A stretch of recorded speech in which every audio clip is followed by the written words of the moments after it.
Araw-araw, hinahamon ka ng mundo. Araw-araw, nakikipagsapalaran ka sa kalsada upang sa kahirapan ay makaalpas. Ngunit paano nga ba makakaalpas sa pasakit ng mundo kung mismong kapwa mo ang mismong puno ng gulo?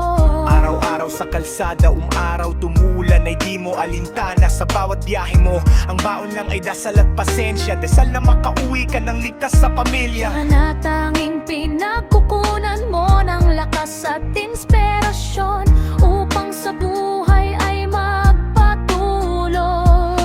Baon ng pasensya upang makaiwas sa gulo ng kalsada. Siya si Mamang Chupe, ang taong kaya kang ihatid sa iyong pupuntahan. naligtas ang gamit lamang ay bilis ng mga kamay at talas ng isip. Siya si Mamang Chupe, Kahit pagod na sa maghapong paikot, ikot ay sasalubong pa rin sa iyong nakangiti. Siya si Mamang Chupe, tahimik na bayani ng ating bayan. Saludo sa'yo, Lode!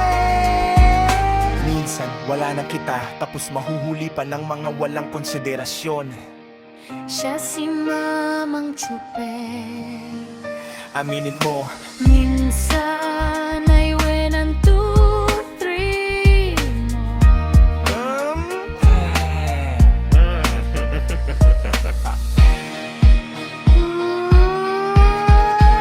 Siya si Mamang Chupe, ang taong kaya kang ihatid sa iyong pupuntahan. naligtas ang gamit lamang ay bilis ng mga kamay at talas ng isip. Siya si Mamang Chupe, Kahit pagod na sa maghapong paikot, ikot